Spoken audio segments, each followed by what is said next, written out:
Bom, então vou apresentar aqui o nosso convidado, é o professor Ricardo Martins Garcia, que vai conduzir esse mini curso hoje, amanhã e quinta-feira.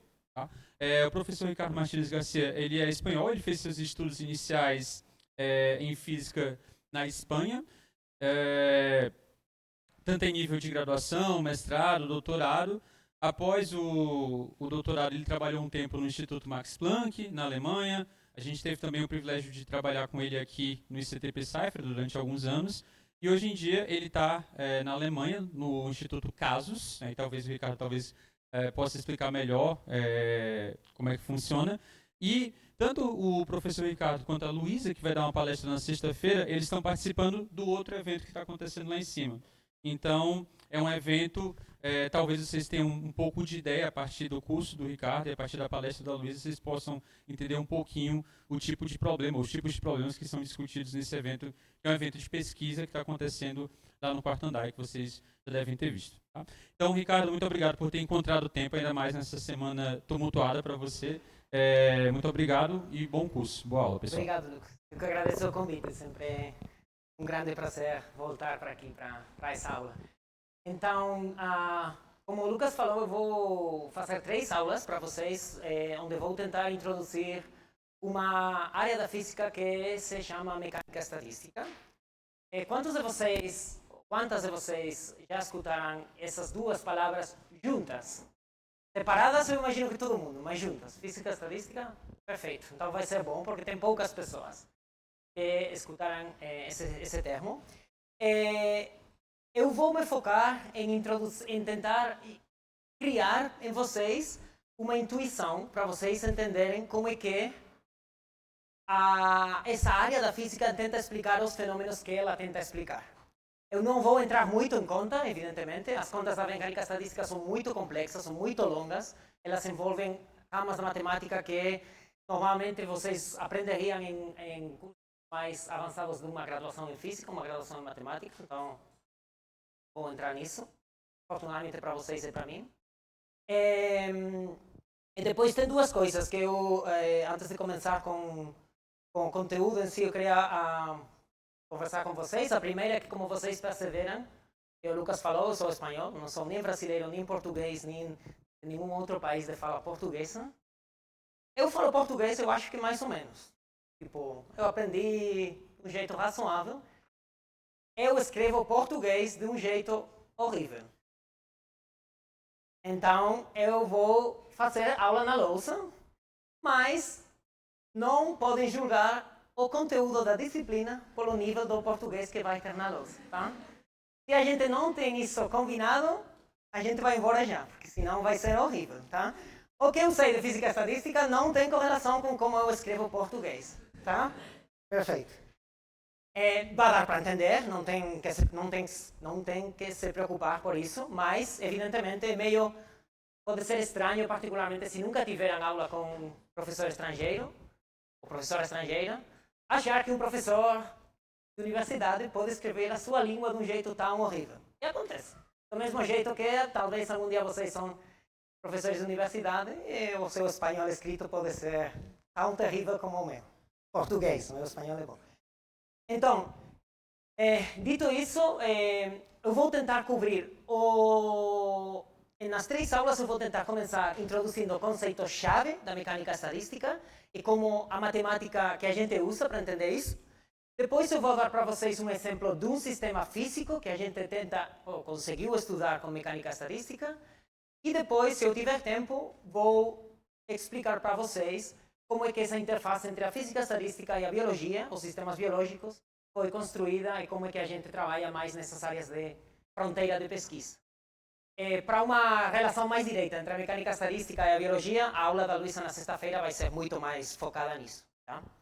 Então, hoje, para começar, eu queria começar discutindo com vocês um problema que eu acho que vocês já viram muitas vezes, que é o lançamento de uma bolinha, que ela é lançada com uma velocidade inicial, que eu vou chamar de V0, e com um ângulo θ com respeito ao Sol. Quantos de vocês já viram esse problema? Perfeito. Vocês sabem que aqui eu tenho um movimento em duas dimensões, certo? Se já viram o problema, provavelmente já sabem que vai ser uma trajetória parabólica. E vocês podem tentar estudar a dinâmica desse sistema como? Compondo o movimento no plano X, no plano Y, e aplicando as leis de Newton, certo? Aí vocês vão escrever que a massa pela aceleração no SX é igual à força, que nesse caso é zero, porque não tem nenhuma força atuando na direção X, e no eixo Y tem a ação da gravidade, certo? Vocês conseguem resolver essas equações e conseguem chegar para as equações da trajetória em X, em Y, em função do tempo, e finalmente, eliminando o tempo, vocês conseguem obter a trajetória da sua partícula. Nos cursos, nas disciplinas de física que talvez vocês já viram, talvez vocês foram fornecidos com essas expressões como uma receita para aplicar. Uma fórmula que vocês têm que memorizar.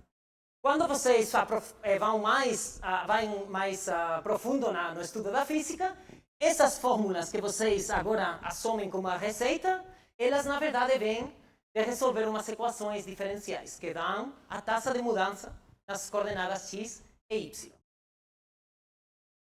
Perfeito. Esse problema aqui tem uma propriedade que é uma propriedade comum a todos os sistemas físicos que provavelmente vocês já estudaram. É que se eu conheço a posição inicial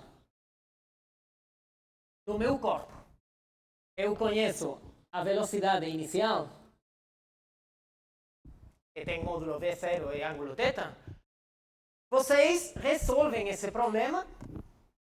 E se eu perguntar para vocês, qual é a posição da partícula um tempo 3 minutos depois de eu jogar ela? Vocês podem substituir aqui e falar, x é igual a isso, y é igual a isso. Pronto. Vocês têm completa preditibilidade sobre a evolução no tempo do seu sistema físico, certo? Perfeito. Tem outro exemplo que é um pouquinho mais difícil, talvez, mas também não muito. É o caso no qual vocês têm uma caixinha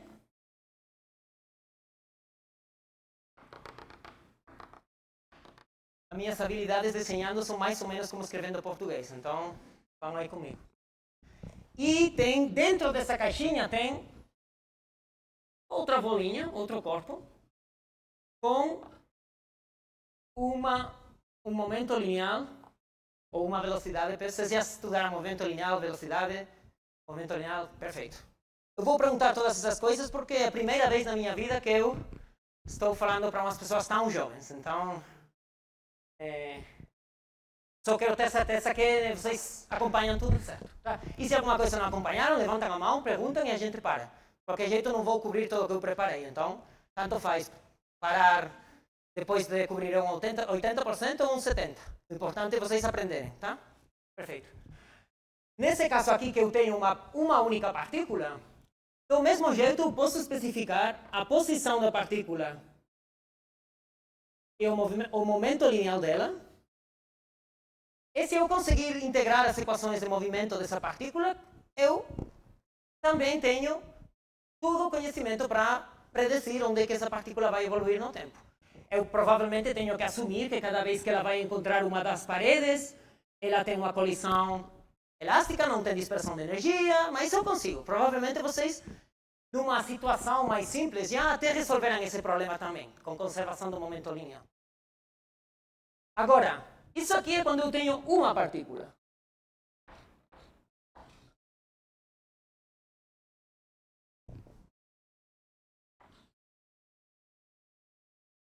O assunto fica muito mais engraçado quando vocês tiverem N muito maior do que uma partícula.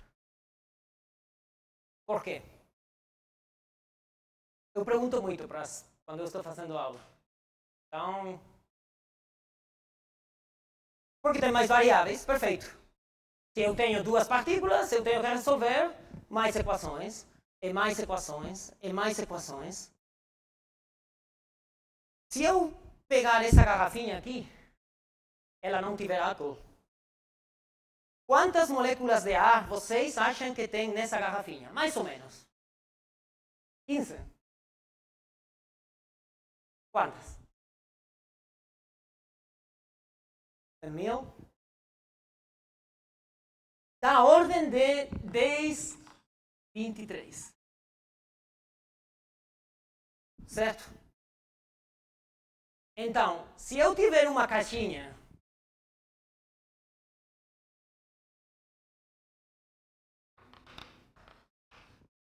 com 10 a la 23 moléculas de gás, em princípio, vocês podem escrever as equações de movimento para as 10 a la 23 partículas de gás, certo? Tem duas coisas. Vocês acham que tem algum computador para resolver esse número de equações? Mas tem uma pergunta que é ainda mais importante desde um ponto de vista da física, porque isso aqui é ciências da computação. Com todo respeito para ciências da computação, você joga lá no computador, é tudo bem. Desde um ponto de vista da física, vocês acham que é relevante vocês conhecerem as 10 a la 23 variáveis de posição e movimento posição e momento linear dessa partícula ou não? Não, por quê?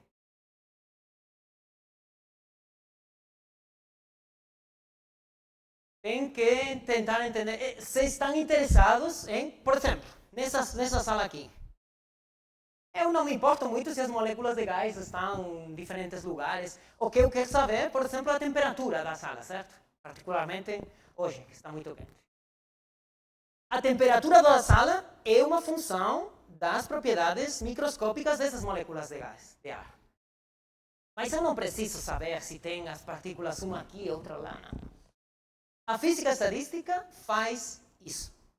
A física estatística é a rama da física que ela pega uma descrição microscópica de um sistema com muitos componentes e tenta derivar expressões para entenderem as propriedades macroscópicas desse sistema como promeios dessas configurações microscópicas.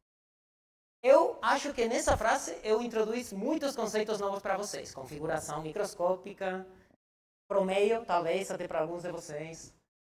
É tudo isso que a gente vai tentar aprender nessa primeira aula e meia, mais ou menos. Alguma pergunta até aqui? Por que vocês acham que a física estatística dá certo em esse número de sistemas tão grandes? Em esses sistemas tão grandes que, como por exemplo, a caixinha com a sala, nessa sala. Por que vocês acham que nessa sala, se eu descrever a temperatura como um promeio da posição e velocidade das partículas, dá certo?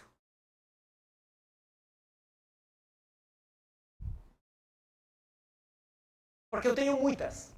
Eu tenho muitas partículas, então, à medida que eu vou tendo mais e mais e mais e mais partículas, uma descrição promeio é melhor do que quando eu tenho um sistema mais pequeno, né? Vamos ver isso com um exemplo.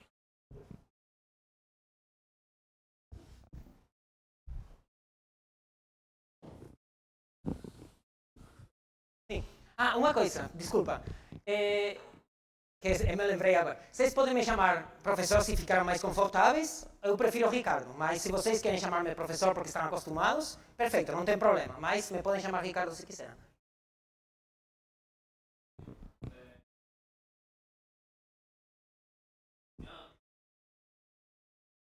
Sim. Não tem por que ser gaussiana. Quando é muito, muito grande, tem um teorema matemático que garante que é gaussiano, mas sim, exatamente isso. Tá.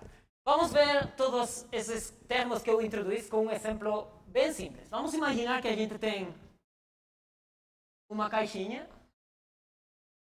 Eu vou colocar uma barreira imaginária na metade dela. Eu tenho uma molécula de gás essa caixinha aí está isolada do resto do universo. Vocês não têm que se preocupar por gravidade, campos magnéticos, nada. Está completamente isolada. Agora, essa molécula de gás que eu tenho aqui, ela pode ficar no lado esquerdo da barreira ou no lado direito, certo? Vou colocar a bolinha em qualquer dessas duas caixinhas. Qual vocês acham que é a probabilidade, se esse sistema não tem nenhuma influência externa, qual vocês acham que é a probabilidade dessa bolinha estar no lado esquerdo? 0,5. Probabilidade no lado esquerdo igual 1/2. E, evidentemente, probabilidade de estar no lado direito, outro meio.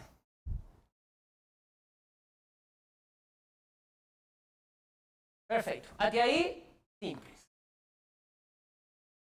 Uma molécula de gás. Agora, duas.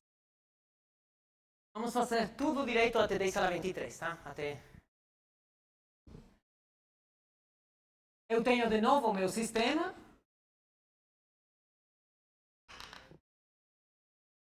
Eu já vou fazer aqui um pequeno spoiler para vocês, desenhando só 4 caixinhas. Mas inicialmente vamos fazer um truque aqui. Vamos imaginar que eu agora consigo de algum jeito diferenciar uma molécula de gás, que ela vai ser amarela, da outra, que vai ser branca. Quais são as possíveis configurações que eu tenho aqui? Também é muito direito, eu acho. Eu posso ter as duas no lado esquerdo, as duas no lado direito,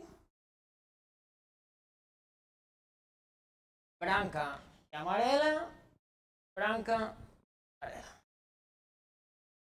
Como o meu sistema ainda está isolado do resto do universo, não tem nenhuma influência externa, essa configuração daqui, que eu vou chamar de 1, tem probabilidade de 1/4, 2 tem de probabilidade de 1/4, 3 tem probabilidade de 1/4 e 4 tem probabilidade de 1/4, certo? Quase trivial até agora. Até agora vai tranquilo. Agora, vamos fazer a coisa um pouquinho mais complicada, mas não muito. Vamos imaginar que eu agora perdo a capacidade de distinguir as minhas partículas. As duas são iguais. Eu não consigo distinguir cores. Nesse caso, esse estado de aqui, a configuração de aqui, e essa configuração de aqui, elas são idênticas para mim. Eu não sei qual é qual.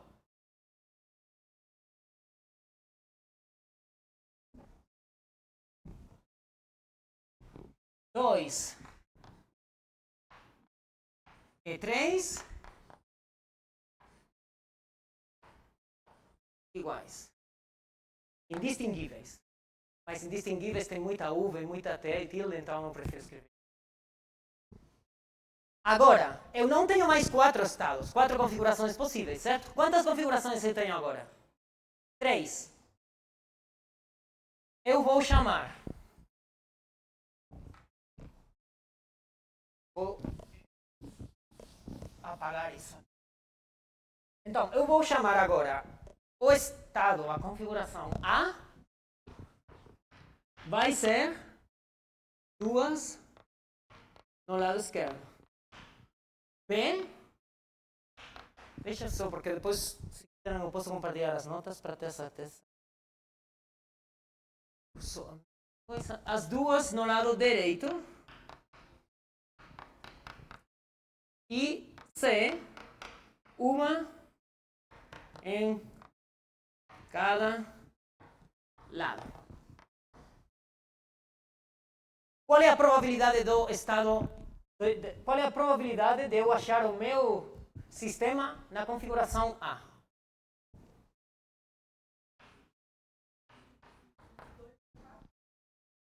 2 para 4. Todo mundo concorda com isso? 1 para 4. Ui, já temos aqui discussão. Levanta a mão quem acha que é 1 para 4. Não fiquem com medo, eu falo mais errado. Durante o dia eu falo mais coisas erradas do que certas.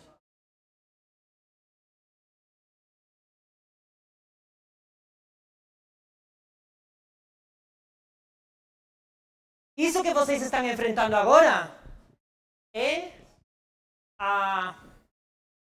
Está gravando, sim, não? Então não posso falar tão... Não, é brincadeira. É a fundação da mecânica estatística um pouco. O que vocês estão enfrentando aqui agora. Então é normal que tenham dúvida. Quantos de vocês já estudaram probabilidade até agora? Perfeito. Quantos estados eu tenho aqui? Eu tenho 3 estados. Eu posso distinguir.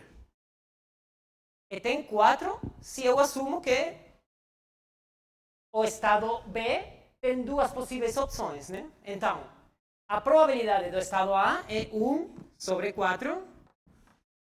Do estado B é 1 sobre 4. E a probabilidade C é 2 sobre 4 ou 1 sobre 2.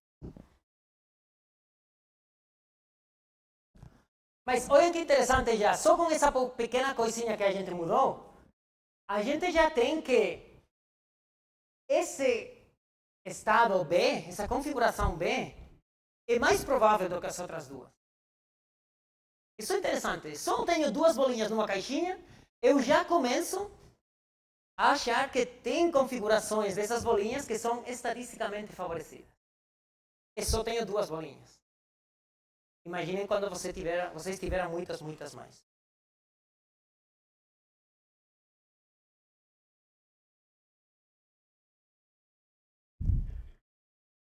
Então, essa conta rapidinha que a gente fez, ela vai nos ajudar a introduzir 2 dos conceitos que são mais importantes na física estatística. Primeiro, vamos apagar o tiro parabólico.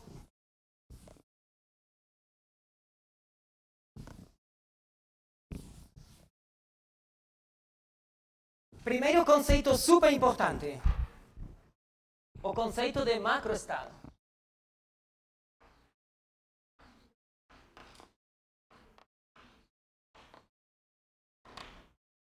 Segundo conceito super importante, qual vocês acham que vai ser? Microestado, perfeito.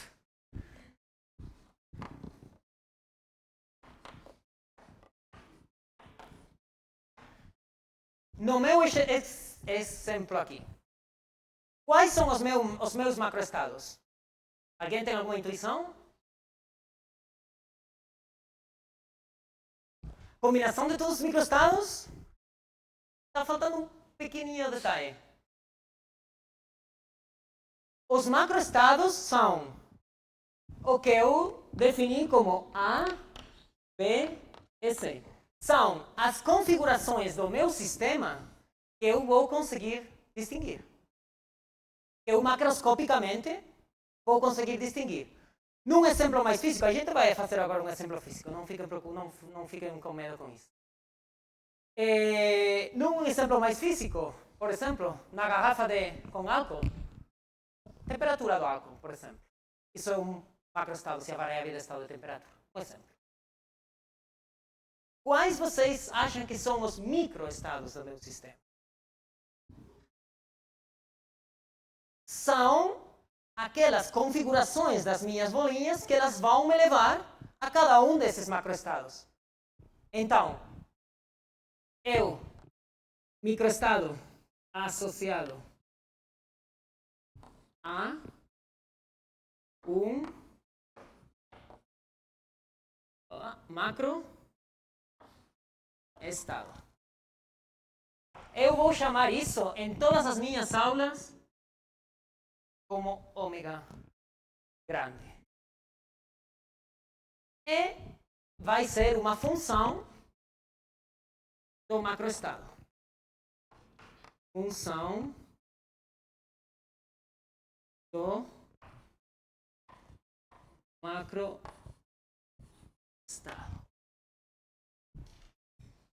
Rapidinho com o sistema tão simples que a gente tem. Ômega do macroestado A igual a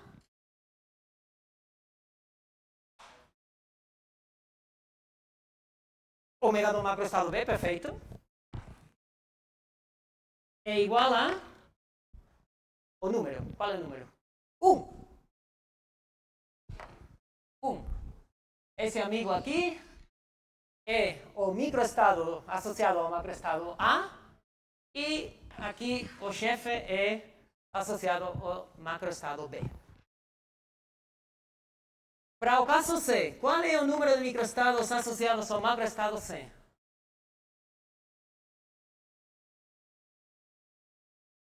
Três?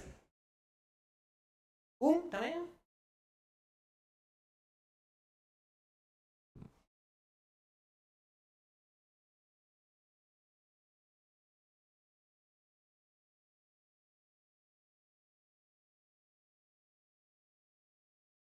Quem acha que é 1? Mão acima. Mão. 2? 3? 2. É esse daqui e esse daqui.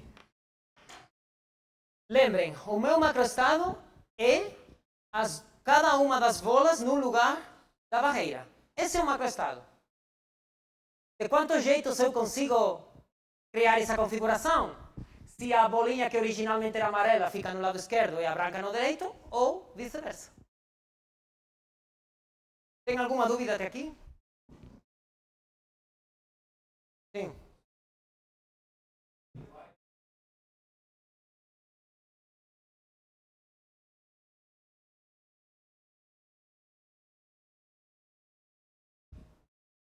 Você está falando entre o 2 e 3? Ah, não faz nenhuma diferença. É por isso que são dois microestados associados com o macroestado A. Com o macroestado C. Você acha que a probabilidade é 1/3?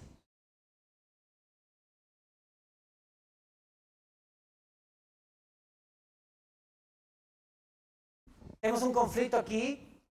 A pergunta é muito interessante. É muito importante que a pergunta, essa dúvida fique clara.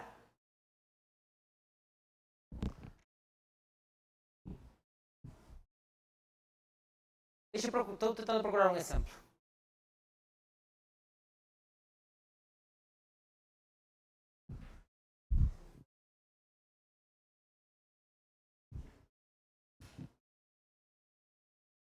Tá. Você imagina... Vamos imaginar que...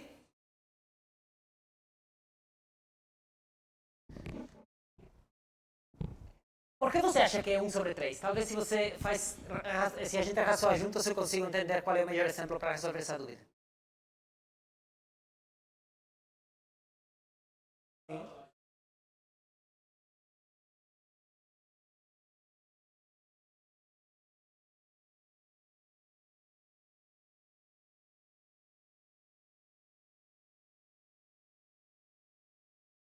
Tá.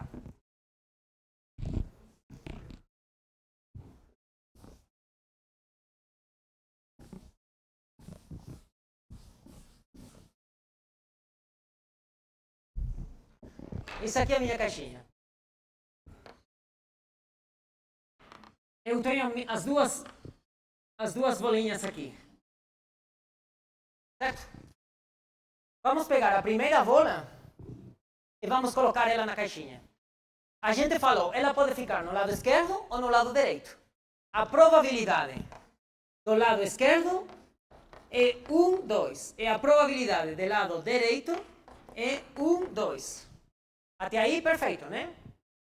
Certo. Bolinha fora e vamos imaginar que está no lado esquerdo. Agora vou pegar a segunda bolinha aqui. ela pode ir onde? Direita ou esquerda?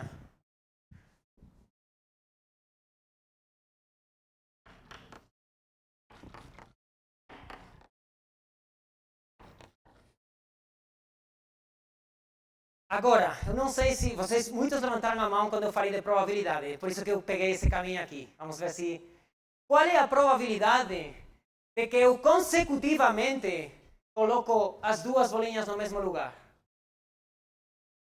1/4.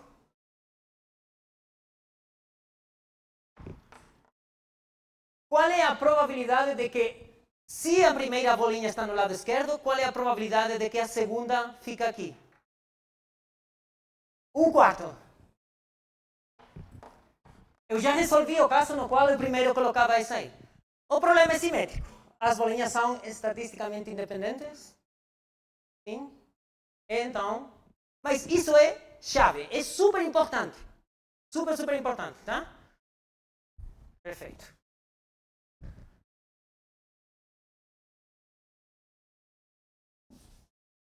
Bom, mas até agora a gente falou de bolinhas, de caixinhas. E eu imagino que vocês têm um pouco de interesse em entenderem como é que tudo isso aplica a um sistema físico de verdade, né? Então vamos lá com um sistema físico que provavelmente vocês já estudaram. Vamos imaginar que a gente está trabalhando num espaço em 3 dimensões. X, Y e Z. E tem uma partícula aqui. Uma partícula livre. Sem potenciais, nada. Essa partícula, de novo, tem um momento linear e tem uma posição. Tem uma posição. Certo? Eu preciso 6 variáveis, certo? Para descrever o estado dessa partícula livre. Eu preciso o vetor posição, x, y, z, e o vetor momento linear,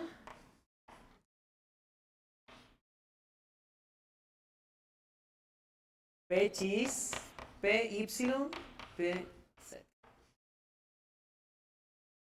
Qual é o número de microestados dessa partícula?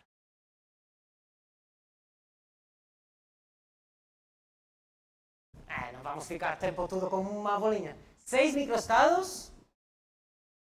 Tem uma opção aqui, 6 microestados.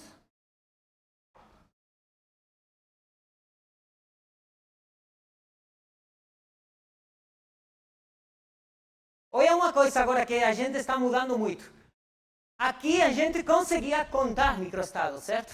Direita, esquerda. Binário, é uma variável binária. Aqui, x, y, z são variáveis contínuas. O número de microestados dessa partícula livre aqui é infinito. Tá? Mas, como alguém falou lá 6, vou aproveitar para introduzir um conceito que eu ia introduzir depois, mas eu acho que vai ficar mais claro agora. Qual é o número de variáveis que eu preciso para descrever esse sistema? 6. T igual a 6. Os microestados da partícula livre, eles vão morar num espaço 6-dimensional. Porque eu preciso dar para vocês um vetor com 6 números, certo? Nesse caso aqui, o problema era muito mais simples, né? Agora, a gente está falando que precisa especificar um vetor com 6 números para descrever o estado dessa partícula.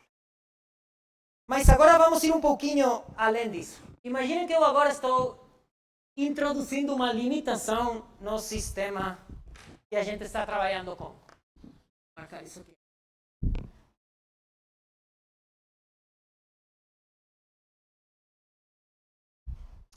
Agora,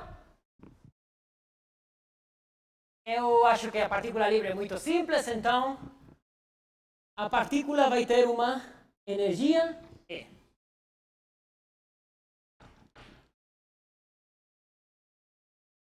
Eu tenho uma partícula com posição R, momento linear P, eu vou colocar uma ligadura, uma limitação, tal que a minha partícula tem que ter uma energia total E.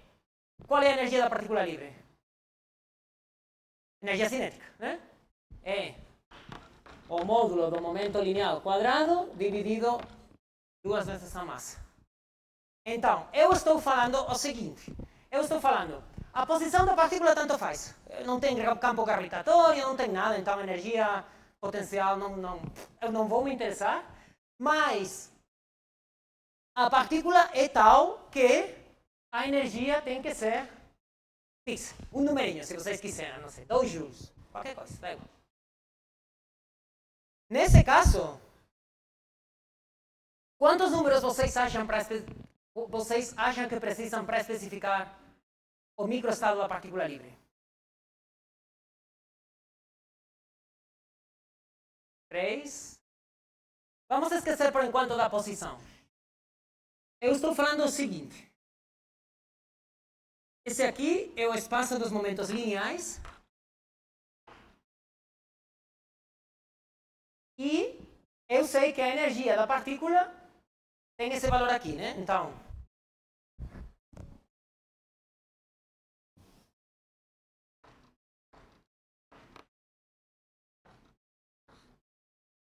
agora eu não posso mais escolher livremente o momento linear da minha partícula, certo? Esse momento linear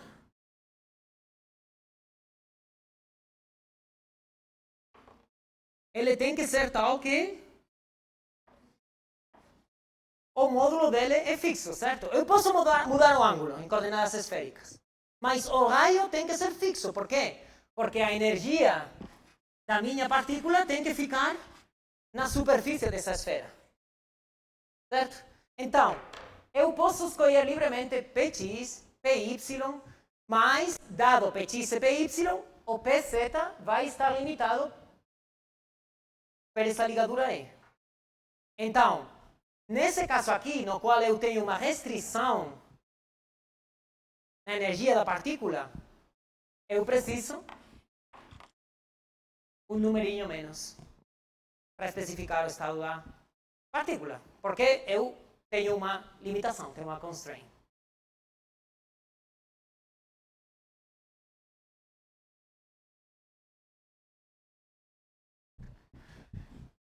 O fato da gente ter essa ligadura é bem interessante, porque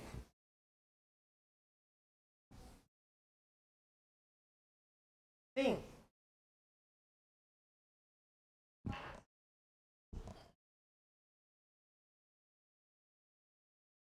o número de quê?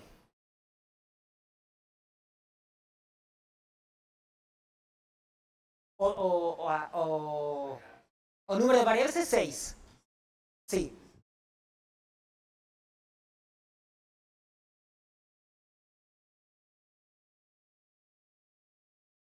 O que você acha? Quantas mais limitações tem? Mas isso é um racionamento muito importante. À medida que você, desculpa, eu não gosto das palavras. À medida que você colocar mais limitações no seu sistema, você reduz a dimensionalidade do seu problema. Certo? Por quê? Porque aqui eu preciso 6 numerinhos. Dimensões é uma palavra muito abstrata, mas no fim das contas é o tamanho da sua lista de números que você precisa. À medida que você coloca, impõe com restrições nesses números, tem menos liberdade e precisa menos números para especificar o seu sistema, certo? É a mesma coisa do que se você está, eu não sei, desenhando uma paisagem. Eu falo para você, mas a paisagem tem que ter 4 árvores, um rio, 2 animais. O céu tem que ser azul. Aí fica com menos graus de liberdade no seu problema.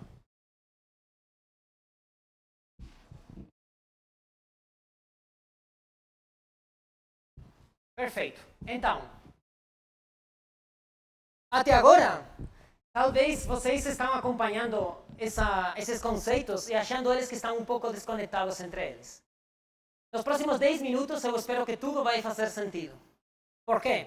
Porque agora que a gente já conhece o conceito de microestado e de macroestado, a gente também conhece como é que,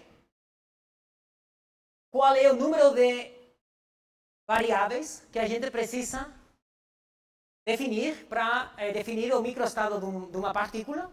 A gente pode atacar a pergunta central que a gente tem, que é como é que essa descrição que eu estou fazendo para uma partícula, como é que ela vai quando n é muito, muito, muito grande.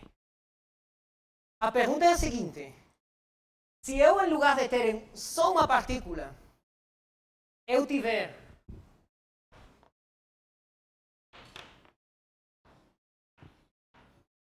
dez a 23, qual é a dimensão do vetor que eu preciso fornecer para vocês para descrever o sistema? Isso é super importante, porque lembrem que a chave da física estatística é conseguir a gente fazer promeios. Alguém quer chutar antes de fazer o racionamento? 6 vezes n. Ok, vamos deixar aí anotadinho. Imagine que eu tenho duas partículas livres, sem nenhuma limitação na energia.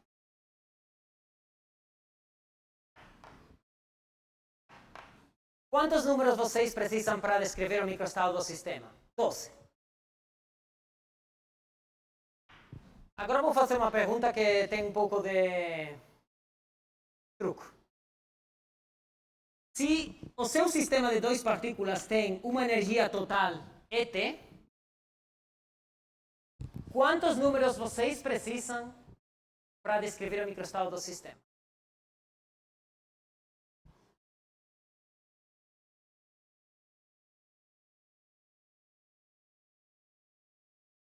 Dez.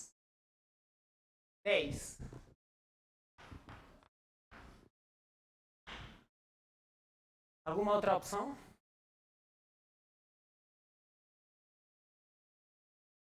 Qual é a energia total do meu sistema? É E1 mais E2, certo? É o módulo do momento linear quadrado da partícula 1 mais... desculpa, elas têm a mesma massa, elas são idênticas. Essa é a energia total do meu sistema, certo? Isso aqui é fixo.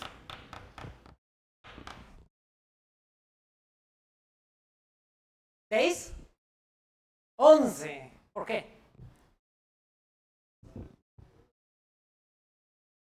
Eu estou colocando uma imposição na energia total do meu sistema. Agora, isso é diferente de se eu falar para vocês que a ligadura é que a energia da partícula 1 é igual a Y1 e a energia da partícula 2 é igual a Y2. Nesse caso, eu preciso 10, porque eu tenho duas ligaduras.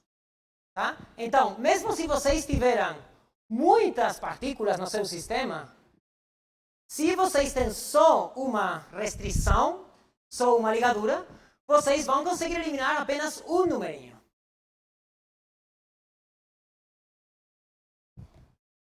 Essa diferença ficou clara para todo mundo? Tá, então agora vamos...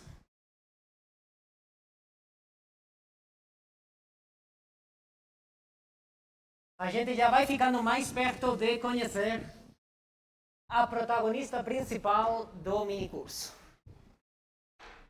que tem nome de mulher. Sim.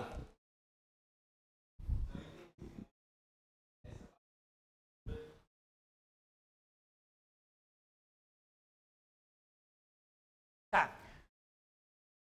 A ideia-chave é que quando você quer descrever o seu sistema físico, a partícula livre, você precisa, a gente falou, 6 números, certo?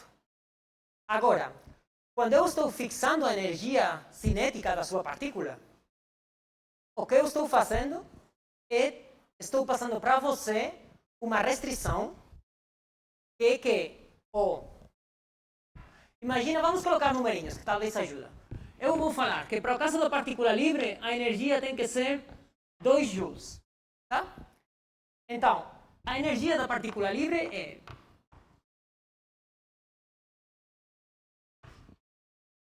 o módulo de P quadrado, certo? Essa relação aqui faz que a componente x, y e z do seu momento linear já não podem ser escolhidas livremente. Por quê? Porque o módulo tem que ser 2. Então, se você fala, Px 0.5, Py 0.1 e Pz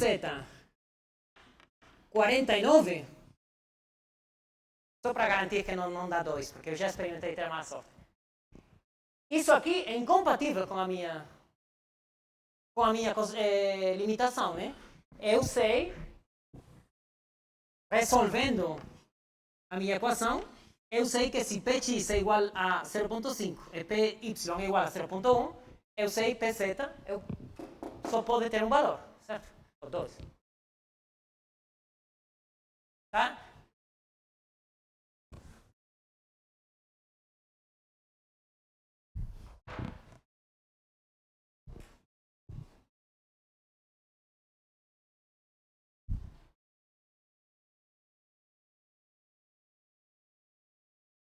Então, se eu tiver n igual a uma partícula, a gente falou que eu preciso, que d é igual a 6. Para duas partículas, d igual a 12, no caso livre. Para um n geral, d igual a 6 vezes n. Sim.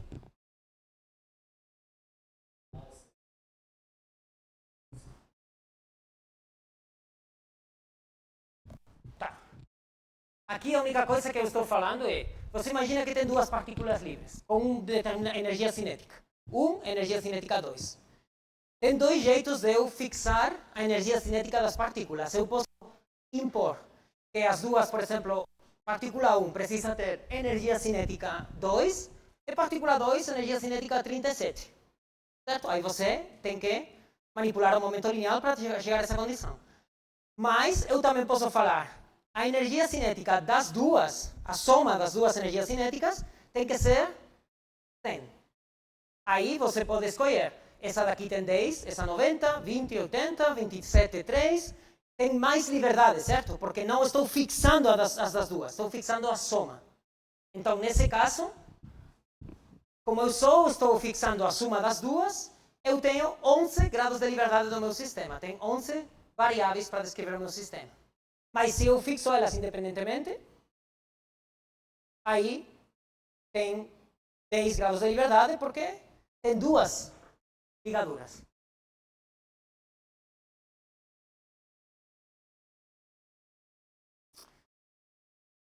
Bom, agora, isso aqui é livre. Agora, se eu fixar a energia total do meu sistema, energia total. A gente falou, aqui tem 5, aqui tem 11, e de jeito geral, vai ter 6 vezes n menos 1. Então, quando eu tiver mais partículas, vai aumentando desse jeito. Assim como o número de variáveis que vocês precisam para descreverem o seu sistema vai crescer. Agora,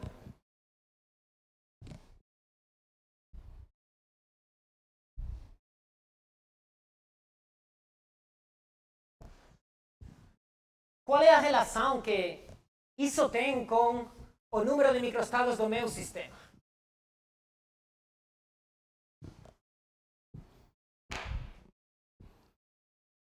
Se vocês lembram o caso que a gente viu da partícula livre, a gente falou, se eu fixar a energia total, os microestados, eles moram nessa esfera, certo? Para uma partícula.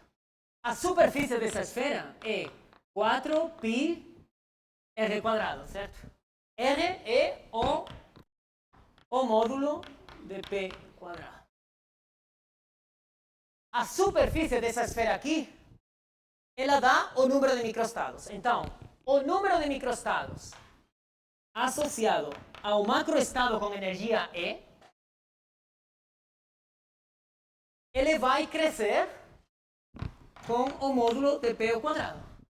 Fisicamente, o que quer dizer isso? Isso quer dizer que, quando eu tiver uma partícula com mais energia cinética, e mais energia cinética, o número de microestados, o jeito do qual eu consigo combinar as componentes do momento linear para chegar a essa energia, aumenta. É maior. E vocês já conhecem esse símbolo aqui? Isso aqui é proporcional a. Eu tento trazer quando eu estava no ensino médio, por isso pergunto tudo isso. Vocês, com certeza, não são como eu quando estava no ensino médio.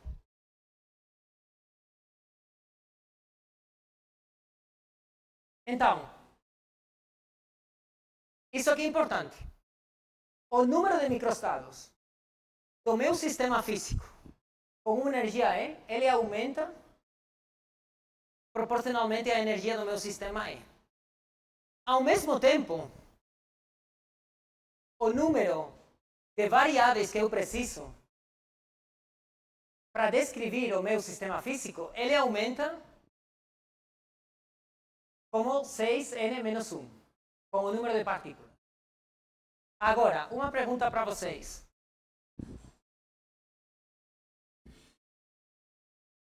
Como aumenta o número de microestados com n?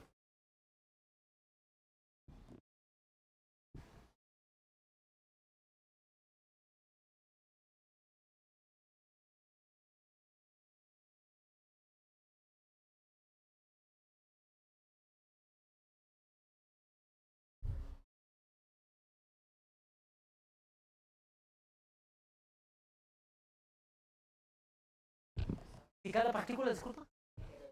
As partículas não interagem uma com a outra. Eu tenho uma garrafa cheia de partículas.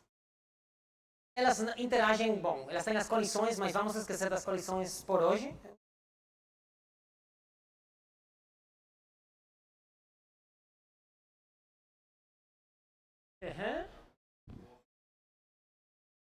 Vai aumentar como?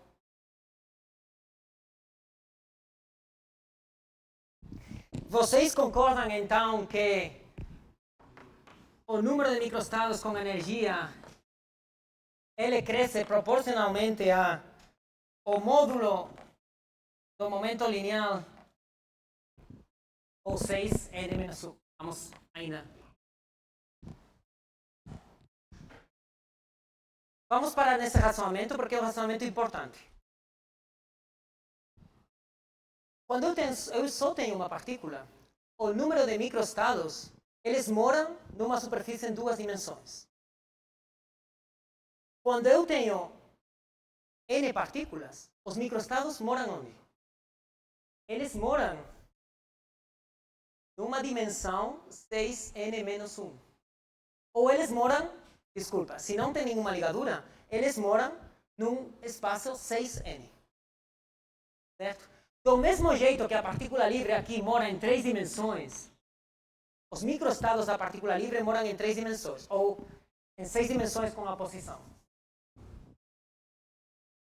Quando eu fixo energia, eu jogo uma dimensão.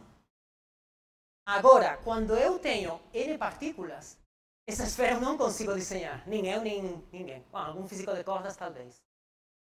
É uma superfície, ou uma hipersuperfície, que é o nome que ela recebe, de 6n dimensões menos 1.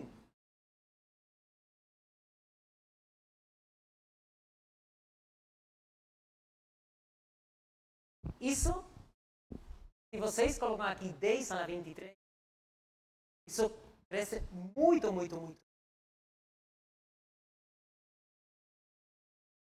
Cresce exponencialmente, né? Isso ficou claro? Porque isso é importante. Eu não me importo parar aqui 30 minutos até que todo mundo estiver no mesmo lugar. Não? Eu já vejo algum não por aí. Não, não, perfeito. Bom. O caso de uma partícula vocês conseguiram entender? Ou, desculpe, o caso de uma partícula eu consegui explicar bem? Sim?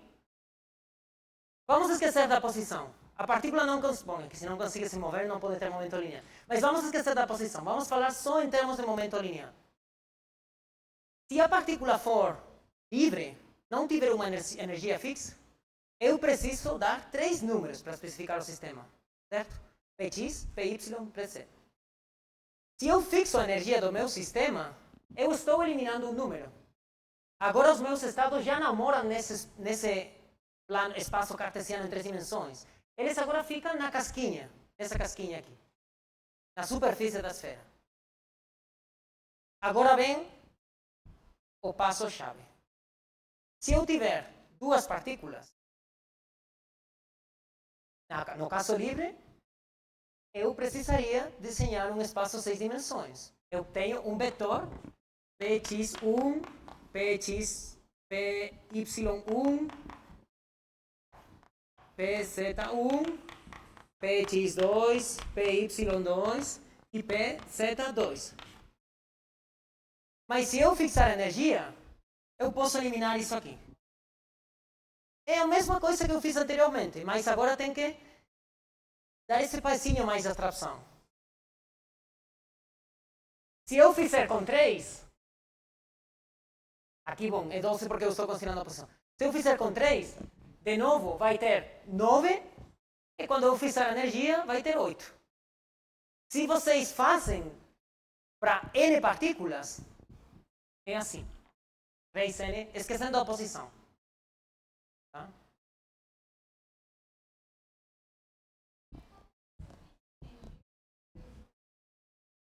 Porque quando eu fixo energia, eu só perdo uma dimensão. Porque lembrem que quando eu fixo a energia total do meu sistema, eu só estou colocando uma limitação em epsilon em E1 mais E2. Eu consigo, se a energia total do meu sistema é 100 joules, eu posso ter uma partícula com 3 joules, a outra com 97, eu só perdo uma dimensão, porque só tem uma imposição que eu estou passando para você, que é a energia total do sistema.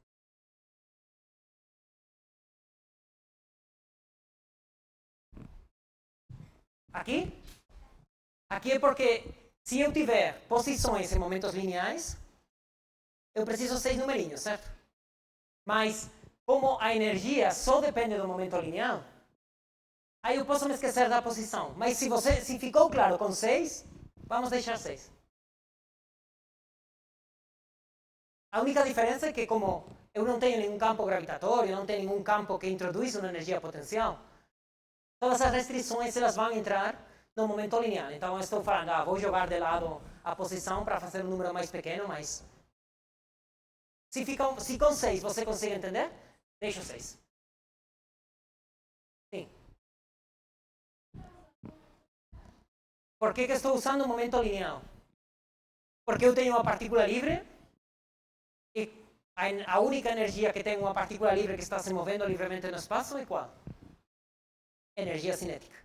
E a expressão da energia cinética é 1/m velocidade quadrada. Em termos de momento linear, módulo de momento linear quadrado dividido 2m.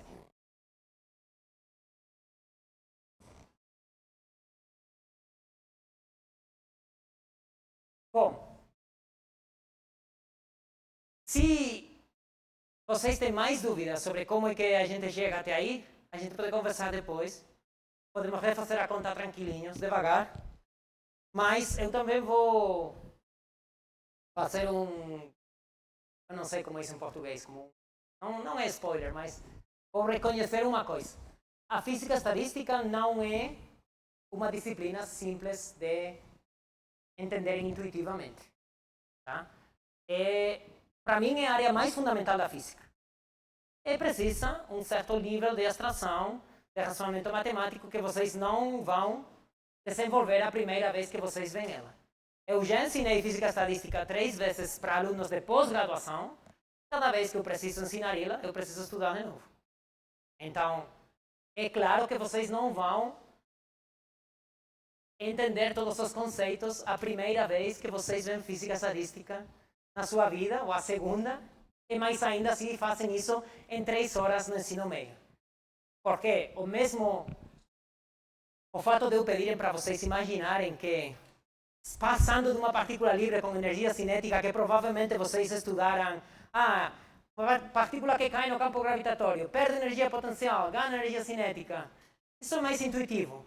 Passar de aí ao fato de que vocês têm 10 a 23 partículas e que para descrever a configuração da garrafa de álcool que contém elas, vocês precisam descrever um vetor numa hiperesfera de dimensão 3n-1, aí vai 6 ou 7 anos de estudo, né? O que eu quero que vocês aprendam nessa disciplina, isso é importante, é que quando vocês têm um sistema com muitos graus de liberdade, com muitas partículas, com muitos números que vocês precisam passar para descrever ele, quantos mais componentes vocês têm, o crescimento dos números que vocês precisam cresce muito rápido. Isso sim que é importante vocês aprenderem. É importante que vocês tiveram um pouquinho de intuição de por que isso cresce tão rápido. Por que cresce tão rápido? Porque por cada partícula que eu coloco, eu preciso mais 6 números. Mas, como eu estou fixando a energia total do meu sistema, eu estou impondo uma ligadura no macroestado do meu sistema. Energia total é o macroestado do meu sistema. Quantas mais partículas vocês colocam, mais 6 números, mais 6 números, mais 6 números. E sempre tem só uma ligadura. Então, é claro que isso vai crescer muito, muito rápido. E o fato de que isso cresce tão rápido vai nos ajudar a descrever os nossos sistemas macroscópicos estatisticamente de um jeito muito, muito, muito preciso. E agora que a parte mais bonita começa. Tá? Eu prometo que essa parte que começa aqui é bem bonita. Lucas, quanto tempo mais tenho? 15 minutos. 15 minutos é suficiente para introduzir o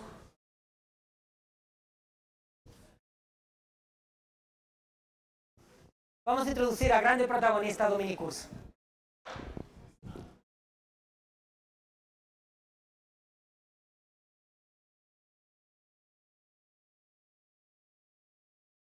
Vamos acabar com um pouquinho de uma combinação entre conforto, por entenderem o fim da aula, mas eu vou deixar vocês com vontade para voltar amanhã. Tem que voltar de qualquer jeito, né? Mas sempre é bom voltar com alegria. Vou introduzir para vocês a entropia. Quem já escutou falar da entropia? Ok. Quem introduz a entropia? Quem foi quem introduz o conceito de entropia que vocês conhecem? Não, orientador de projeto que vai ter aqui introduz para vocês, mas não. Na física, quem definiu a entropia? Qual é a entropia que vocês conhecem? Boltzmann. Eu esperava que vocês falaram Clausius, mas, bom. Bem, perfeito, Clausius, aí. Você tem almoço vai para mim hoje. Vou introduzir a entropia de Boltzmann.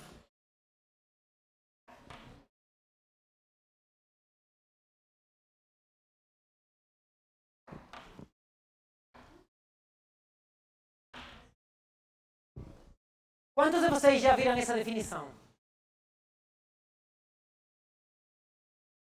Alguém quer explicar para mim o significado dessa equação que eu escrevi lá na lousa?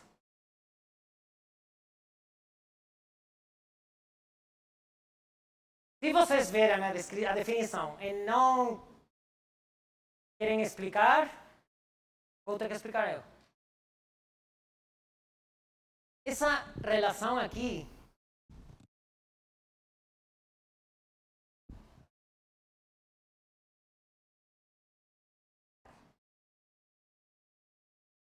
ela está conectando o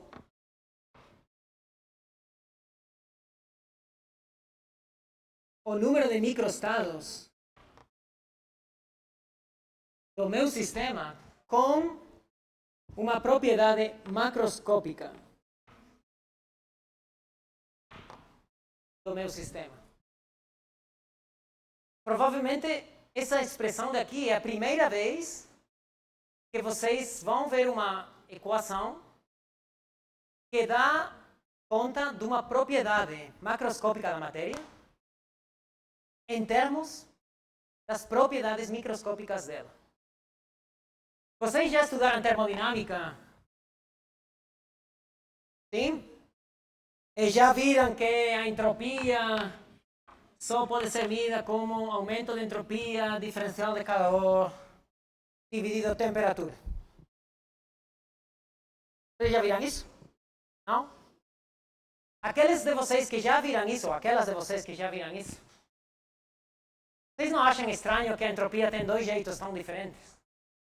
Essa entropia aqui, ela foi introduzida como? Foi introduzida experimentalmente, certo? Com máquinas térmicas, olhando para máquinas de vapor, trabalho, calor. Eu aqui estou falando, olha, tem essa entropia daqui, ela tem relação com os microestados, com os macroestados. Quando essa entropia aqui foi introduzida, as pessoas nem sabiam que os átomos existiam. E ainda assim, a função tem o mesmo nome. Bom, tem jeito de vocês mostrarem matematicamente que essas duas funções são equivalentes. Eu não vou fazer a conta, mas eu tenho a conta feita, eu posso compartilhar com vocês, que tiverem interesse de dar uma olhada, que não. Mas é uma conta super bonita, porque vocês vão conseguir entender como é que a entropia que foi introduzida sem conhecer a estrutura da matéria é totalmente equivalente à entropia de Boltzmann, que é uma lei estatística. A entropia que vocês veem aqui não tem nenhuma relação com desordem. Não tem nenhuma relação com caos. Quando vocês têm o quarto desarrumado e os seus pais falam, arruma o quarto, eu falo, não sou eu, é a entropia do universo que sou eu. Eu sempre falei isso para meus pais também. Só falei uma vez porque as consequências não foram muito legais, então não voltei a falar isso. Mas isso não é verdade. A entropia não tem nada a ver com desordem, com caos. Alguém quer explicar ou enunciar a segunda lei da termodinâmica em um português perfeito e nativo? A segunda lei da termodinâmica... Oi? A segunda lei da termodinâmica diz que num sistema isolado do universo, que é deixado evoluir espontaneamente, a entropia só pode aumentar. Mas o que a gente vai ver amanhã é que essa lei é uma lei meramente estatística. Não tem nenhuma lei física que vai proibir que nesse quarto que a gente tem aqui, todas as moléculas de gás fiquem naquele cantinho de lá. Isso não está proibido pela física. Mas a gente vai calcular qual é a probabilidade de que isso aconteça. Mas não é impossível. Bom, é impossível porque tem uma probabilidade tão baixa de acontecer que não dá para ver, né?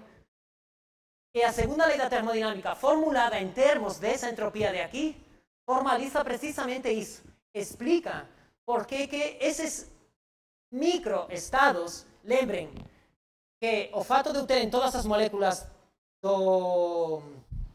de ar que a gente tem aqui nessa sala, elas têm as suas posições e têm os seus momentos lineares, certo? Se eu fixo a energia das moléculas, eu estou fixando a temperatura da sala, sim? Mais ou menos energia e temperatura, energia cinética e temperatura. Fixo a temperatura da sala 20 graus, para a gente ficar fresquinha e bem. Eu, em princípio, tenho um microestado compatível com esse macroestado, que é o microestado no qual todas as moléculas de gás estão lá e tem um momento linear compatível com a minha energia, mas a posição está lá. Qual é a probabilidade disso acontecer? Praticamente zero. E como a gente tem 8 minutos mais,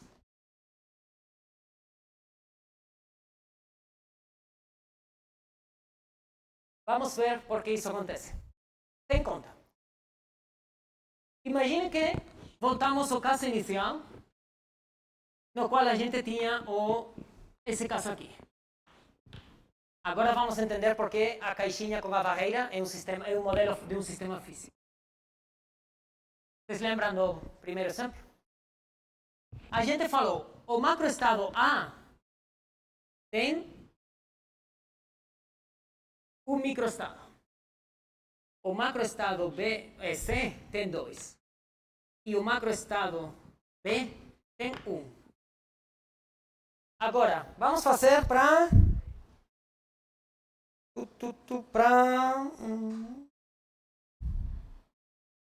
4.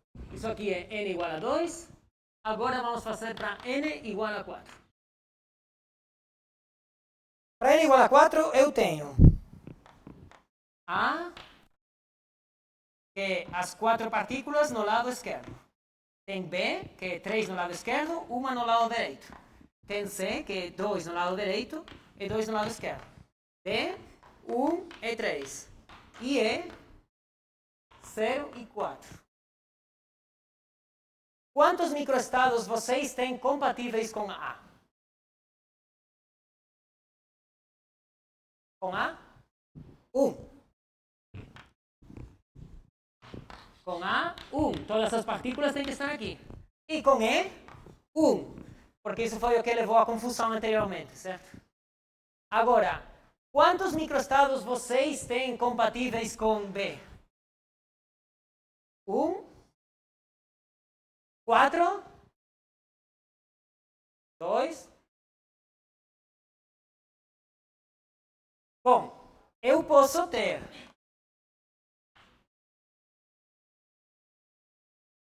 se vocês fazem a conta com as bolinhas de diferentes cores, vocês podem ter essas 4 partículas, qualquer delas pode ficar aqui, certo? Então são 4. 4. 1. E aqui, do mesmo jeito, 4. Quantos microestados têm compatíveis com C? 6.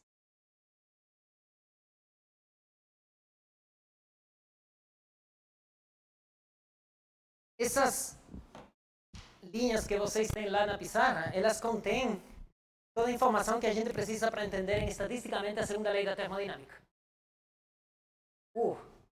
Ficou bonitinho demais. Quase a banda sonora de um filme. Por quê?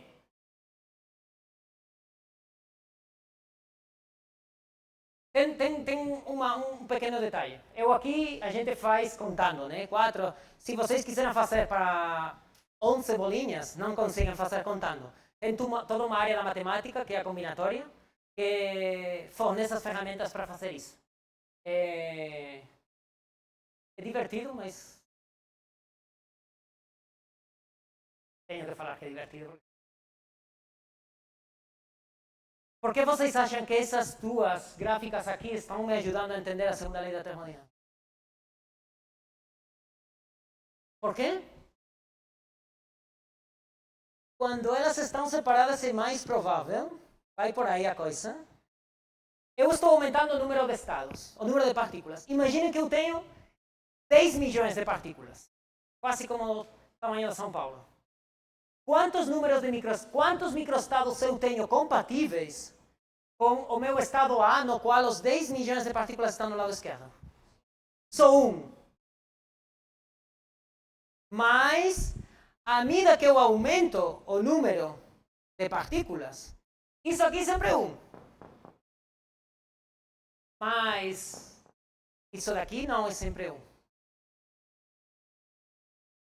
Então, a diferença do número de microestados ou da probabilidade de observarem o meu sistema nesse estado de aqui, é muito maior à medida que eu vou aumentando o número de partículas. Aqui, 2C1, vocês vão fazer, muitas vezes vão observar o seu sistema e vão ver a partícula no lado esquerdo. Aqui, não tanto.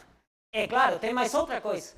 Se vocês têm aqui 10 milhões de partículas, vocês não precisam terem 5 milhões e 5 milhões, né? Se tiverem 5 milhões e meio e 4 milhões e meio, também é mais ou menos a mesma coisa, né?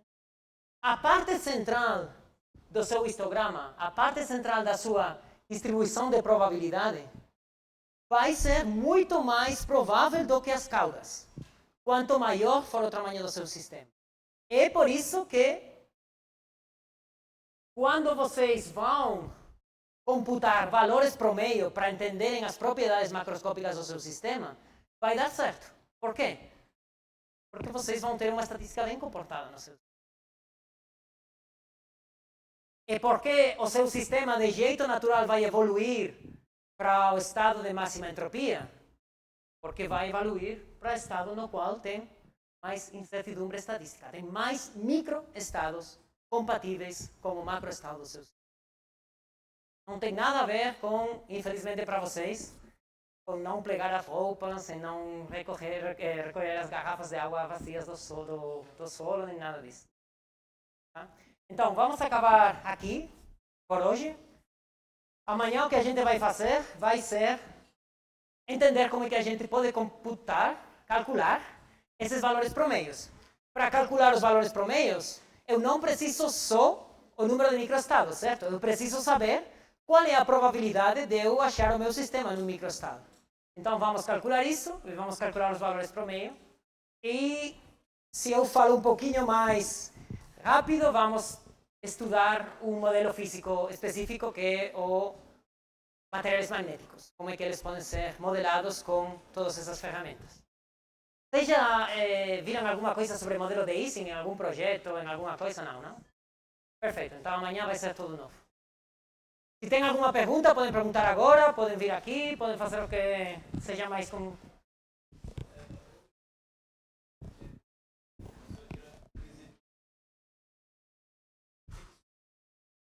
Desculpa, poder.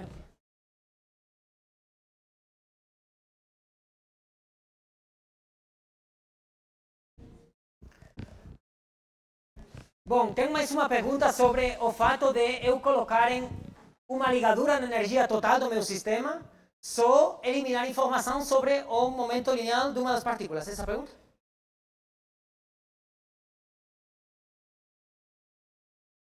(6n-1n). Esse caso seria quando você, quando você tem as suas partículas sem nenhuma ligadura, certo? E você tem total liberdade para escolherem os momentos lineares de todas elas, né? Agora, a energia total do seu sistema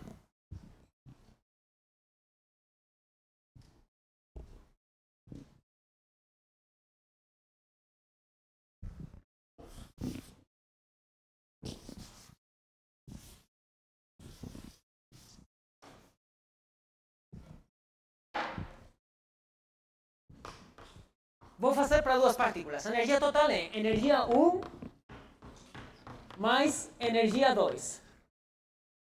Isso aqui é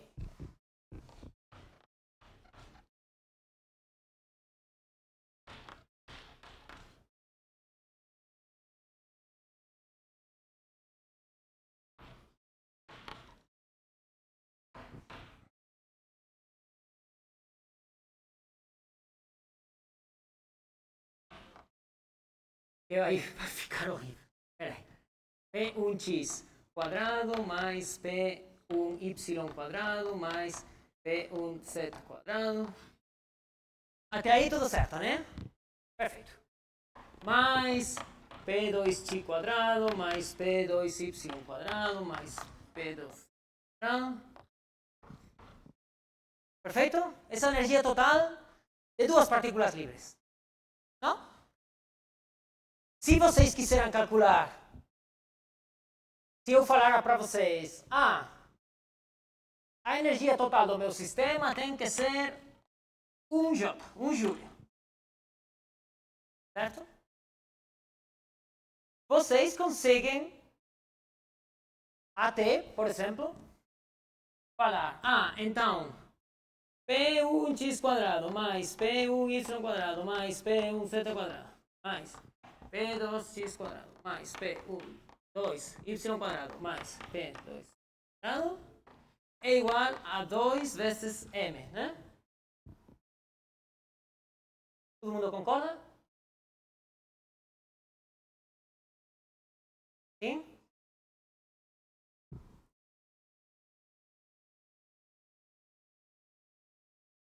Vocês podem colocar qualquer numerinho aqui de jeito. E vamos falar que M, vamos eliminar todas as letras, que eu acho que isso que vai ajudar.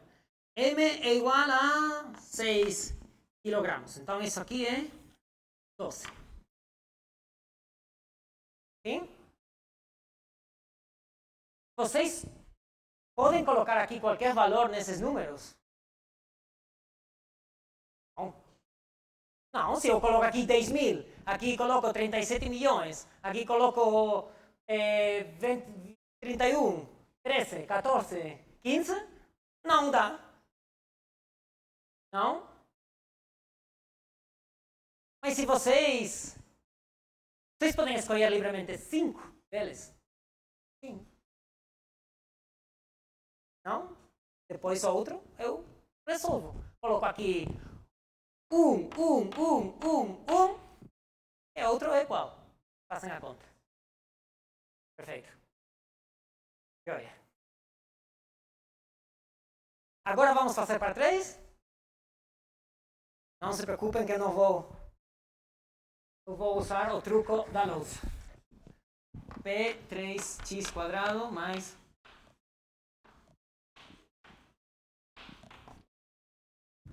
a energia total do meu sistema ainda é 1 joule, e a massa ainda é 6 quilos para todas. Então isso aqui é a mesma coisa, é 12. Vocês conseguem colocar 9 números aqui do valor que vocês quiseram? Sim ou não? Não, se eu coloco 37 milhões, não dá. Vocês quantos números podem colocar livremente? Quantos? 8.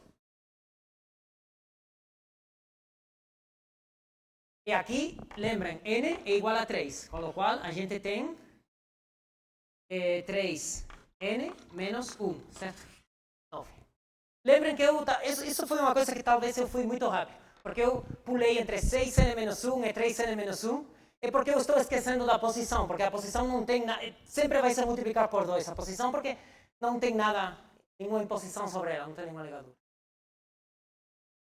Para 4 partículas, exatamente a mesma coisa, porque no fim das contas eu tenho uma equação, uma única equação, que vai relacionar quantos números eu tiver. Eu não me importo quantos são números, porque eu estou impondo uma condição de energia total. O caso, desculpa, qual é o seu nome? É só porque eu gosto de proteger as pessoas pelo nome. Qual é o seu nome? Henrique. Henrique, o caso que você está pensando é qual? É um caso totalmente possível fisicamente.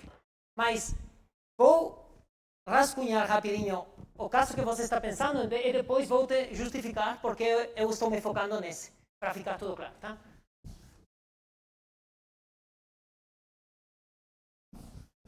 O caso no qual você está pensando seria o caso no qual eu falo, por exemplo, olha, a energia total no seu sistema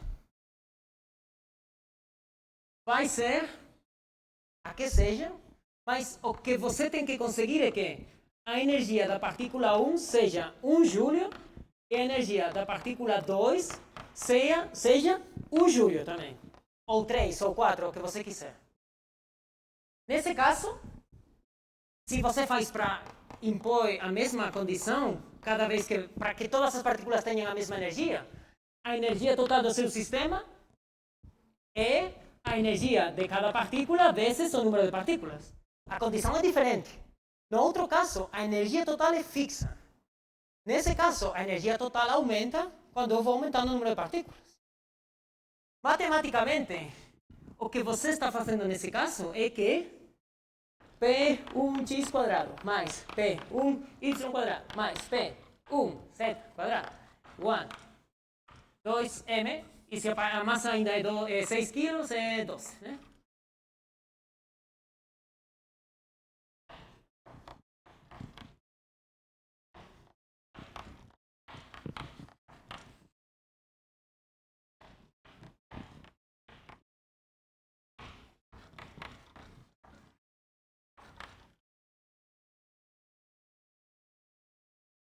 Quantas equações você tem aqui agora? Vocês, desculpa, não gosto de personagem. Quantas equações tem? 3. E agora sim, agora para duas partículas, eu posso colocar livremente 2 números, terceiro fixo. 2 números, terceiro fixo. Agora tem 10. Agora tem 3n menos 3. Ou 6n menos 3. Lembra que a posição não conta. Pergunta, por que eu não fui para esse caso, eu fui para o caso anterior? Porque no caso dos sistemas macroscópicos, a energia total do sistema é o que tem relação com a variável macroscópica, certo? A energia total do meu conjunto de moléculas é o que tem relação com a temperatura. É por isso que eu fixo o constraint de todo o sistema, eu não me importo pela energia particular de cada uma das partículas. Cada partícula nessa sala daqui pode ter uma energia cinética diferente. E vai ter uma energia cinética diferente. Distribuída com a distribuição de probabilidade, mas diferente. O importante é que, em promedio, elas têm uma distribuição tal que a minha sala tem uma temperatura T. Mas toda essa ideia de como escala o número de variáveis vem em relação a como vocês estão restringindo as possibilidades para descrever em termos de variáveis. Ficou mais claro agora? Sim? Ou não, mas tem fome? Uma dica que eu posso dar para vocês quando estiverem estudando física, eu imagino que vocês estão aqui porque gostam da física. O pior inimigo para aprender física é a preguiça para escrever. Quando vocês não entenderam alguma coisa, façam isso. Escrevem tudo, colocam numerinhos, tentam entender o caso, a diferença. E não importa, se escrevem 9 páginas, 37, 48. Não tenha nunca preguiça para escrever, abrir contas, tentarem entender o que está acontecendo. Tá? E se demora 3 dias sem entender isso, demora 3 dias. Que tem mais para fazer? Muito mais. Bom, então amanhã vamos retomar aqui e vamos tentar terminar a parte mais teórica para passar as aplicações à física. Tá?